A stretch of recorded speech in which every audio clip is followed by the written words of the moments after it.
The month of Ramadan is the best time to explore Old Dhaka's food. You can either visit the place at Iftar or visit at Sehri, just like we did. We started our tour with this tea store. In here we tried two different cha.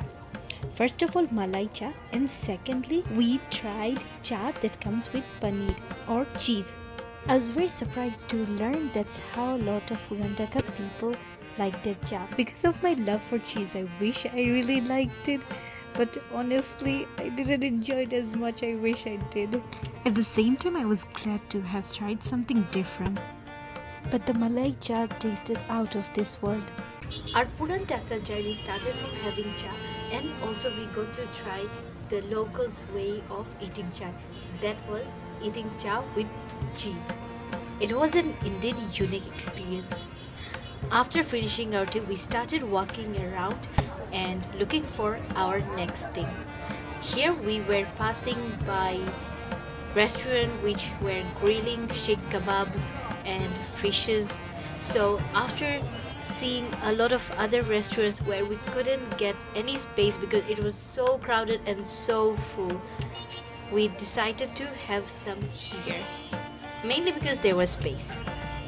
Climbing those stairs wasn't a nice experience, but here we are in Puran Dhaka, so we had to of course try some food and try some weird stairs as well. After finding a spot for us to sit at the top, we have now come down to order some food.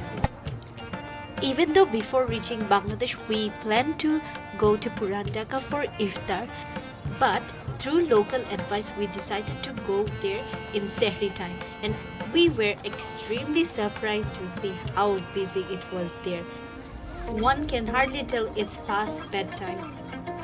Even though the place is very extremely crowded, some people are very courageous and they decided to enter the place with trucks, with cars, with bikes, with rickshaws.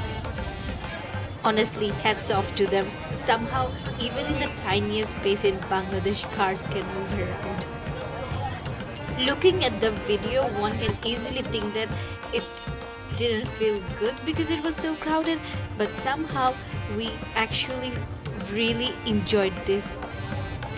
I hail from Sylhet, whereas your dear Shobabu hail from Feni.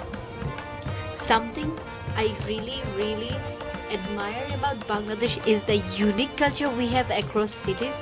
Even in Puran Dhaka, for example, I never knew that there are some people within Bangladesh who would drink tea with cheese. The Puran Dhaka experience was made more mesmerized as we had read a little bit history about Puran Dhaka from the ruling of the Mughals and the history of food. So after waiting for about 10 to 15 minutes, here's what we have got.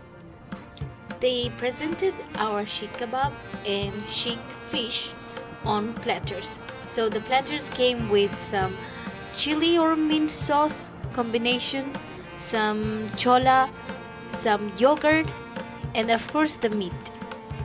Oh yes, and not to forget the rotis. There is a little guy who would come around with the rotis and serve you or hand you garam hot rotis.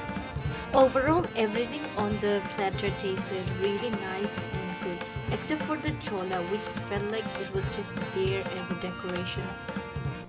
A lassi is so famous that it has made it to Wikipedia. Beauty Lassi was originally established by Abdul Aziz during the British Raj. With an enduring past, it has been running since 1922, turning up into 102-year-old today. A recipe, a curation that has stood against the test of time. What is Beauty Lassi? It is actually a very simplistic drink that contains a mixture of yogurt, sugar syrup, and ice. These ingredients are blended into perfection by hand. Also, the yogurt here are made locally by the shop that gives the unique taste that this shop is very well known for.